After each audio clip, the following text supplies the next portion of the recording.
아멘. 아멘.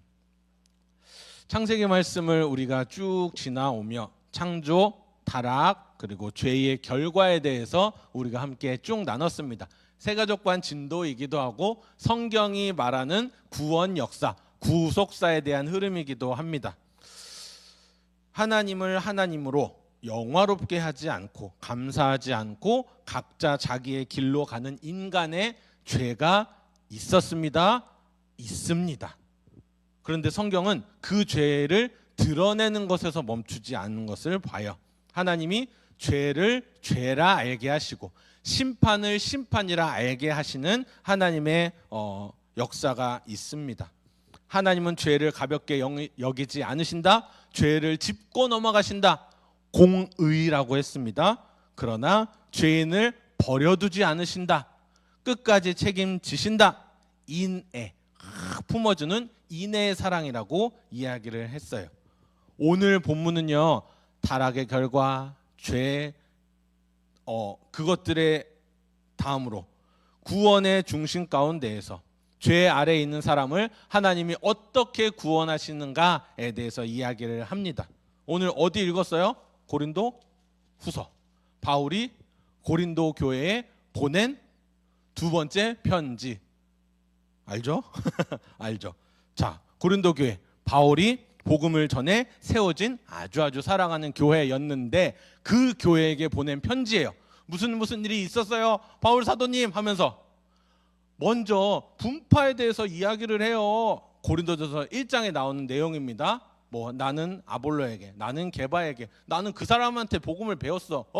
이놈들아, 어린 놈들아, 나는 예수님한테 직접 배웠어 하면서 하는 분파에 나오는 갈등의 이야기가 나오고요. 그리고 우리가 오늘 읽은 고린도 후서에는 바울의 사도성을 의심하는 사람들의 모습이 나와요. 저 사람 조금 약해 보이지 않아? 저 사람 조금 부족해 보이는데 정통파 아닌 거 아니야? 아, 맞다. 저 사람 유대인들 괴롭히던 사람, 유대인이 아니라 그리스도인 괴롭혔던 유대인 중에 유대인이었잖아 하면서요. 사람들이 기대하는 강한 신실한 사도의 모습처럼 보이지 않아서 사람들이 바울을 의심했다고 기록하고 있어요. 그래서 바울은 고린도 후서에서 자신을 변호하는 내용을 담았습니다. 근데 바울이 진짜 변호하고 싶었던 내용은 나 진짜 그리스도인이야, 나도 너희처럼 하나님 사랑해, 이 정도가 아니라 바울이 지키고 싶었던 것은 바로 복음의 내용이었어요. 자기가 의심받는 것, 내 체면이 무너지는 게 아니라 자기가 전하고 자기가 확신하고 자기가 믿는 예수 그리스도의 존재에 대하여서, 은혜에 대하여서 그가 그 복음을 변호하고자 했다는 것입니다. 우리 한 장이 아니라 한 절, 두 절, 세 절 앞으로 가서 14절 한번 보세요. 14절 바울이 뭐라고 얘기하는지. 앞부분입니다. 그리스도의 사랑이 우리를 강권하시는도다. 강권, 뭐예요? 강권. 막 억지로 누른다는 게 아니라 그 사랑이 우리를 붙들어 주신다라는 뜻의 강권하시는도다예요. 바울을 붙잡고 몰아가고 더 이상 바울 자기 마음대로 살아갈 수 없게 한다는 뜻의 동사가 강권하시도다라는 겁니다. 바울이 사람들의 인정을 얻으려고 한 게 아니에요. 설교 잘해야지, 사역 잘해야지, 전도해야지, 이거를 노리고 이것을 완성으로 하고 나아갔던 사람이 아니라 그리스도께서 우리 모든 죄인을 위하여서 죽으셨고 다시 살아나셨습니다. 이게 예수님의 사랑입니다 라고 말하는 거예요. 하나님의 형상으로 지어진 걸작품이라고 일컬어지는 인간에게 상처가 났어요. 찢어졌어요. 파괴되었어요. 뭐 때문에? 죄 때문에. 죄인의 신분으로 영적으로 영원히 죽게 된 상태가 되었었는데 죄인이었던 사람이 이제는 그리스도 안에서 새로운 피조물이 되었다라고 이야기합니다. 그 화목의 말씀을 우리에게 부탁하셨다는 겁니다. 그 화목의 말씀을 우리에게 부탁하셨다는 그 의미가 뭐냐면은 너희가 이 말씀을 가지고 세상으로 나아가라. 예수님을 전해라. 너희 안에 있는 예수 그리스도를 보여라 말씀하시는 겁니다. 여러분, 우리 청년부도 그렇고 하나 드림교회라는 전체 공동체가 있죠. 교회의 존재 이유는 뭡니까? 좋은 말씀 들으러 오세요. 하나드림 교회 오세요. 에서 끝나지 않습니다. 성공의 말, 위로의 말만 전하라고 부르심을 받은 공동체 아니에요. 그 정도가 아닙니다. 교회는 하나님께서 그리스도 안에서 죄인을 그리스도와 화목하게 하셨다, 이 말씀을 전하는, 그 말씀을 맡은 공동체라는 거예요. 이 말씀의 절정이 뭐냐면은 오늘 마지막 절 말씀 21절이에요. 21절 다 같이 읽겠습니다. 시작. 하나님이 죄를 알지도 못하신 이를 우리를 대신하여 죄로 삼으신 것은 우리로 하여금 그 안에서 하나님의 의가 되려 하려 하심이라. 아멘. 자, 상황 어땠어요? 고린도 교회 사람들이, 그 주변 사람들이 바울을 의심해요. 저 사람 말씀 안 들어야 되겠는데? 그래도 한번 들어봐. 나 저 사람 이제 말 안 들을 거야. 너무 약해 보여. 베드로보다도 더 안 대단해 보여. 하면서 흔들리는 교회의 상황 가운데에서 바울이 붙든 내용이 바로 이거예요. 죄인인 우리가 하나님과 화목할 수 있는 유일한 길이신 예수 그리스도를 붙잡으십시오. 아까도 이야기했습니다. 설교 초두에서 자기를 변호하려고, 내가 그 위기를 극복하려고 한 말이 아니라 자기의 마음 가운데 계신 주님, 다메섹 광야에서 자기를 만나주신 예수 그리스도를 변호하기 위하여, 변증하기 위하여, 드러내기 위하여 이 서신을 써 내려가고 있는 것입니다. 오늘 본문 첫 절 보여주세요. 17절이죠. 함께 있습니다. 시작. 그런즉 누구든지 그리스도에 있으면 새로운 피조물이라, 이전 것은 지나갔으니 보라 새 것이 되었도다. 아멘. 구원을 고쳐 쓴다, 한번 치료해 줄게 에서 끝나지 않습니다. 뭐래요? 보라 새 것이 되었도다, 새로운 피조물이 되었다라고 이야기하는 겁니다. 아담 안에서, 죄와 죽음 아래 있던 사람이 그리스도 안에서 새롭게 된 것이 선포됩니다. 하나님을 떠난 사람이 죄인의 모습으로 다시 하나님과 화목해질 수 있는 방법, 새로운 피조물이 될 수 있는 방법, 심판 아래에 있는 사람이 하나님 앞에서 너 죄인이었는데 이제는 의인이라고 여겨줄게, 그 은혜를 받을 수 있는 유일한 방법에 대해서 계속해서 바울이 이야기하고 있습니다. 18절, 19절 함께 읽도록 하겠습니다. 시작. 모든 것이 하나님께로서 났으며 그가 그리스도로 말미암아 우리를 자기와 화목하게 하시고 또 우리에게 화목하게 하는 직분을 주셨으니 곧 하나님께서 그리스도 안에 계시사 세상을 자기와 화목하게 하시며 그들의 죄를 그들에게 돌리지 아니하시고 화목하게 하는 말씀을 우리에게 부탁하셨느니라. 아멘. 죄는요, 하나님과의 관계를 깨뜨린 아주 우리가 어떻게 보면은 원망할 만한 그 개체였죠. 근데 그리스도 안에서 죄인을 화목하게 하신 하나님의 은혜가 여기 있습니다. 죄는 인간으로 하여금 하나님과 멀어지게 했죠. 근데 하나님은 그리스도 안에서 우리를 다시 자기 앞으로 부르신 은혜가 있다는 겁니다. 아까 21절 말씀과 같이 21절 말씀 봅시다. 죄를 알지도 못하신 이를, 하나님께서 죄를 알지도 못하신 이를 우리를 대신하여, 우리 대신에, 우리 빼놓고 그분을 갖다 박으신 거예요. 그분을 죄로 삼으신 것은 우리로 하여금 그 안에서 하나님의 의가 되게 하려 하심이라. 자, 우리 수능 다 보고 영어 문장 보면은 주어 동사 찾죠? 주어 뭐예요? 하나님이 하신 일. 하나님이 죄로 삼으셨습니다. 누구를요? 예수 그리스도를요. 근데 그분이 누구예요? 죄에 대해서 알지도 못하신 이를 죄로 삼으셨다고 합니다. 주어는 뭐예요? 하나님이 하신 것. 하나님. 구원, 죄 용서, 회복, 그 주체가 누구예요? 내가 스스로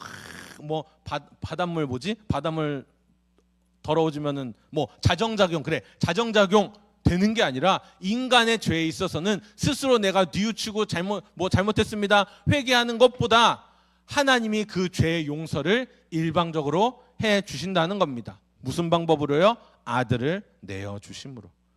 죽음과 심판 아래에 있는 사람이 자기 힘으로 그 죽어야 할 그 처지를 생명으로 옮길 수 없다는 거예요. 하나님과 원수된 사람이 자기의 의로, 자기 힘으로 화목을 만들 수가 없다는 겁니다.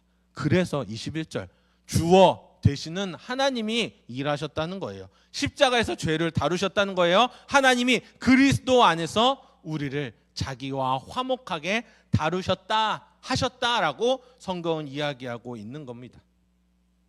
좀 더 폭신폭신한 문장으로, 복음은 인간이 하나님께 가는 이야기가 아니에요. 하나님께 저희가 갑니다, 받아주세요 하는 게 복음이 아니에요. 우리가 이미 알고 있듯 수없이 찬송 가사 가운데에서도 찬양하였듯 그가 오셨습니다.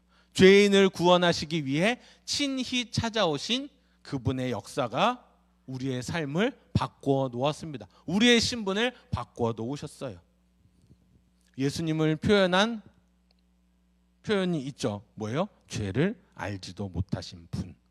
성경은 구원자 예수님을 착한 분, 죄를 용서하실 분, 훌륭한 선생님으로 얘기하지 않습니다. 바울의 표현이 뭡니까? 죄에 대해서 알지도 못하시는 분. 근데 이성적으로 딱 보면 뭐야, 아무런 현실도 모르신다는 거 아니야? 죄의 현실 알지도 못하신다는 거 아니야? 이게 아니라는 거예요. 주님은 죄로 무너진 사람들 가운데 계셨어요. 죄 지은 사람들과 똑같은 육신을 가지고서 이 땅 가운데 오셨고요. 죄의 결과인 죽음 앞에서, 십자가 앞에서도 우셨어요. 기도하셨어요. 두렵다고 하셨어요. 세상의 비참함을, 죄로 인한 비참함을 누구보다 잘 아셨던 분이 이 땅에 오신 예수 그리스도이십니다. 그러나 예수님은 그 죄를 자기 죄로 아신 분이 아니에요. 죄를 범하지 않으셨어요. 죄에 속하지도 않으셨어요. 죄의 책임을 지실 이유가 없던 분이셨어요. 그거를 다 줄여서 죄를 알지도 못하신 이시다라고 바울이 표현을 하는 겁니다. 자, 죄에 대해서 우리 창세기에서 보면은 누구를 이야기할 수 있어요? 아담에 대해서 이야기할 수 있죠. 아담, 죄를 지을 수도 있었고 짓지 않을 수도 있었던 아담의 상태를 우리는 기억합니다. 그런데 어떻게 했어요? 타락했죠. 불순종했죠. 그로 말미암아서 그 죄의 전가라고 하지 말자. 그 대표, 죄인의 대표 아담으로 말미암아서 원죄가 우리에게 내려오게 되었습니다. 그래서 아담 안에서 그 죄 가운데 타락한 우리는 죄를 짓지 않을 수 없는 자. 잘 하세요. 좀 논리를 하세요. 죄를 짓지 않을 수 없는 자. 더 쉽게 가자. 죄를 지을 수밖에 없는 사람으로 태어난 것입니다. 아무 선한 행동도 우리에게 있어서 나올 수가 없다는 거예요. 하나님을 떠난 인간은 자기 힘으로 죄의 지배에서 벗어날 수 없다는 뜻이기도 합니다. 하지만 우리는 여기서 절망하지 않습니다. 죄로 죽을 수밖에 없는 우리에게는 구원자가 필요한데, 우리가 부르짖었던 것이 아니라 이미 하나님께서 예비하여 놓으신 유일한 구원의 길이 있다는 겁니다. 누구세요? 예수 그리스도. 죄를 지으실 수도 없는 분, 죄를 알지도 못하시는 분, 죄에 굴복하실 수도 없는 거룩하신 하나님이시라는 겁니다. 사랑하는 여러분, 우리 구원의 소망은 바로 여기에 있습니다. 우리의 구원자 예수 그리스도가 이 땅 가운데 오셔서 조건도 없이 우리를 위하여 그 사랑의 마음을 가지고서 심판 아래에 있는 우리를 대신, 그 죄를 대신 지셨다는 것입니다. 우리를 대신하실 분은 죄가 없으셔야 해요. 그리고 우리를 대신할 수 있도록 인간을 대신할 수 있도록 사람의 몸을 입고 참 사람으로 이 땅에 오신 분이셔야만 했어요. 그래서 이 땅에 오신 거고요. 예수 그리스도가 그런 분이시잖아요.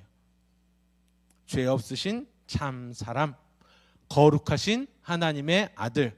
그래서 우리는 신인, 인간 인자 써서 신인, 우리 예수님 그러시기에 우리의 죄를 용서하실 수 있습니다.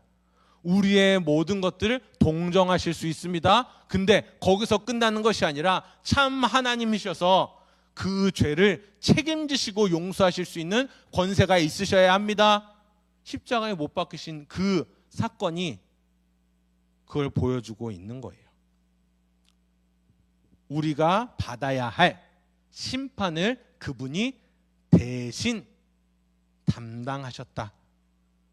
우리는 그것을 십자가라고 이야기를 합니다. 십자가는 그냥 단순히 억울한 죽음이 아니에요. 2003년에 대한민국 아니 전 세계를 히트했던 영화가 있었습니다. 2003년 몇 살이에요? 2003년 패션 오브 크라이스트라고 우리 멜 깁슨 형님이 할리우드 배우 우리 멜 깁슨 형님이 자기가 직접 감동이 돼서 그분은 천주교 신자신데 패션 오브 크라이스트 예수님의 고난에 가서 영화를 만들어서 작년에 뭐였어? 킹 오브 킹스 신의 악단 이런 것처럼 그냥 교회에서 다 가가지고 단체로 보는 거였어요. 사람들 예수님 불쌍해요 하고서 울며 불며 나왔던 영화가 있었습니다. 근데 그 영화 이후에 또 교회 타락이 있죠. 우린 죄 안 짓나요? 십자가는 그냥 감동적인 희생 장면이 아니에요. 죄를 알지도 못하신 그리스도께서 죄인을 대신하여 하나님의 심판을 담당하신 자리가 십자가입니다. 죄의 비참함, 죄로 인한 결과 우리 계속 새가족방 교재도 보고 성경 큐티하면서도 보잖아요. 근데 거기서 벗어날 수 있는 길이 없다라는 겁니다. 인간의 힘으로는요, 인간의 방법으로는 아무것도 그 비참함 가운데서 벗어날 수가 없는데 주님께서 우리에게 마련해 주신 유일한 구원의 방편이 있다고 이야기하는 것이죠. 어디서부터요? 이미 구약 성경부터 창세기 3장에도 있었고 이사야 말씀에도 선지자가 고백하는 것입니다. 이사야서 53장 말씀 함께 있습니다. 시작. 그가 찔림은 우리의 허물 때문이요 그가 상함은 우리의 죄악 때문이라. 그가 징계를 받음으로 우리는 평화를 누리고 그가 채찍에 맞음으로 우리는 나음을 받았도다. 그가 상하셨다라고 이야기를 하고요. 우리는 나음을 받았다라고 이야기를 합니다. 6절도 볼까요? 읽습니다. 시작. 우리는 다 양 같아서 그릇 행하여 각기 제 길로 갔거늘 여호와께서는 우리 모두의 죄악을 그에게 담당시키셨도다. 아멘. 각기 제 길로 갔다. 뭡니까? 우리 소견에 옳은 대로 행하였다. 이 말과 똑같습니다. 죄의 길로 나갔다는 것이죠. 근데 하나님은 우리 모두의 죄악을 주님께 예수님께 다 미셨다는 거야. 감당시키셨다는 겁니다. 이게 뭐예요? 대속의 죽음, 복음이라고 이야기하는 것입니다. 우리가 죽어야 할 것, 우리가 받아야 할 심판을 하나님이신 예수 그리스도께서 대신 받으셨다는 겁니다. 고난주간 때만 부활절 전에만 고백해야 될 내용이 아니죠. 어떤 고백이요? 주님이 죽으셔야 할 그 십자가의 자리는 원래 제 자리였습니다. 주님이 다 받아내신 죄악의 모습은 다 제 것들이었네요. 제 죄가 가져온 죽음을 주님이 대신 가져가셨네요. 감정적으로만 그럴 게 아니라 그리스도께서 우리 대신 불행을 선택하셨다. 우리는 성경에서 이 메시지를 받을 수가 있는 겁니다. 심판받아야 할 자리, 우리가 가야 할 그 자리에 주님이 서셨다고 이야기를 하는데, 자 21절 하반절 눈으로 다시 보십시오. 21절 오늘 고린도서 21장 하반절을 다시 보십시오. 우리로 하여금 그 안에서 하나님의 의가 되게 하려 하심이라 바울이 이야기합니다. 자, 그 안에서라는 것을 잘 보십시오. 우리 자신 안에서 의로운 게 아닙니다. 우리 너무 많이 알고 있죠. 많이 들어봤죠. 우리의 결심 안에서 의롭게 된 것도 아니고요. 누구 안에서? 그리스도 안에서. 그리스도 안에서 하나님의 의가 된다고 이야기를 합니다. 죄를 넘기고 의를 받은 우리에게 그 큰 선물이 있다는 거예요. 하나님과 원수가 되었었지만 죄로 인하여서, 근데 우리는 구원자 예수님, 대속의 은혜를 주신 예수님 안에서 하나님과 그 관계를 회복할 수 있다고 성경이 선포하고 있습니다. 17절은 뭐라 그랬어요? 누구든지 어떤 죄를 졌건 간에 그리스도 안에 있으면 새로운 피조물이라 라고 이야기합니다. 의지, 스펙, 능력, 내 감정, 성격이 아니라 누구든지 누구 안에 있어요? 그리스도 안에 있으면, 예수님의 사랑 안에 있으면 새로운 피조물이라. 그리스도의 십자가 안에 있다면 너희가 새로운 피조물이라 라고 이야기하는 겁니다. 새롭게 되었다, 의롭다 여김을 받게 되었다. 목사님, 제가 선포하는 이 선포도 죄인인 우리 안에서 나오는 게 아니에요. 성경이 하나님께로부터 난 선포가 우리 안에 있는 거잖아요. 그리스도 안에 있으면 누구든지 새로운 피조물이 된다, 회복을 받게 된다, 새 것으로 나오게 된다 이야기하는 것이죠. 여러분, 그러기에 복음이 우리에게 있어서 슉 지나가는 것도 아닙니다. 가벼운 것도 아닙니다. 복음은요, 죄에 대해서 하나님이 가장 철저하게 다루셨다는 사실이 들어가 있어요. 죄를 사람이 받아야 하는, 사람이 감당해야 되는 무시무시하고 비참한 것을 하나님이 가져가셨다, 대신하셨다라는 의미가 반드시 들어가 있습니다.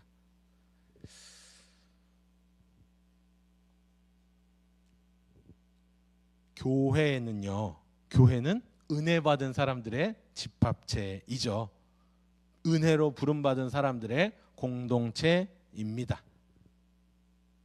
누구 하나 뭘 내세울 것 없는 자들의 모임이기도 합니다. 죄를 알지도 못하신 그리스도께서 죄가 되심으로 말미암아 살아난 그 사람들, 예수님 핏값으로 다시 살아난 사람들이 모인 것이 교회라는 거예요. 그래서 우리는 자랑할 수도 정죄할 수도 없는 사람들입니다. 왜요? 똑같은 은혜를 받은 사람들이기 때문이에요. 사랑하는 여러분,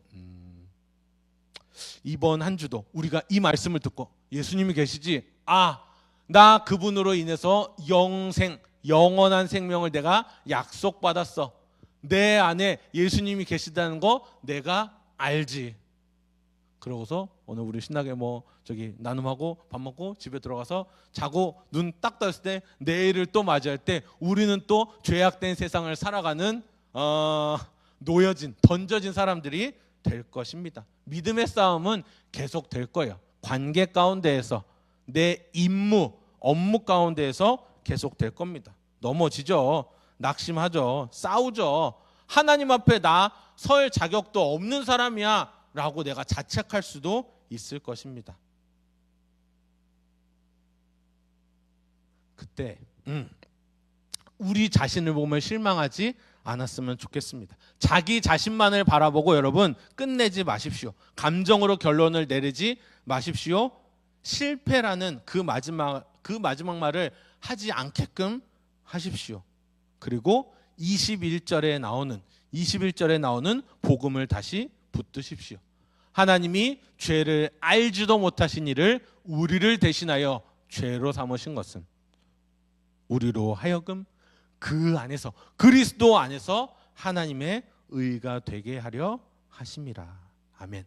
나를 대신하신 그리스도를 기억하시고요, 나의 죄를 담당하신 예수님을 기억하시고, 나를 하나님과 화목하게 하신 유일하신 통로 예수 그리스도를 기억하십시오. 성령께서 하루하루 세밀하게 우리의 1분 1초 가운데에 개입하여 주시고 역사하여 주실 것입니다. 그리스도 안에서 하나님과 화목을 누리는 우리 모두가 됩시다. 당장에 제가 무슨 주식 얘기, 회사 얘기, 가정 얘기, 관계 얘기 이런 것들에 대해서는 이야기하지 않았습니다. 하지만 우리는 무엇을 확신할 수 있습니까? 성령으로 함께 하시는 예수님이 우리의 삶을 이끌어 가신다는 것을 말씀의 선포를 통해서 제 입술이 아니라 내 의견이 아니라 성경에 나타난 하나님의 선포로 말미암아서 우리는 새 힘을 얻어 나아갈 수 있다는 것입니다. 이 말씀의 은혜 안에서 하나님께로, 교회 안으로 믿음의 삶으로 나아가시는 예수님의 제자 되시는 우리 청년부 모든 지체들 되시길 주님의 이름으로 축복합니다. 아멘. 함께 찬양했으면 좋겠습니다. 오늘의 찬양은 아버지 사랑 내가 노래해. 그 사랑이란 찬양이에요. 우리의 의가 되신 주님, 죄를 담당하신 주님, 죄를 그냥 가져오셨어요. 우리가 죽었어야 돼. 우리가 맞았어야 돼. 우리가 널브러지게 완전히 버려졌어야 하는데 주님이 그것을 모두 담당하셨습니다. 우리는 그 사랑에 너무나 감사하고 찬양하지 않을 수 없습니다 라는 고백이에요.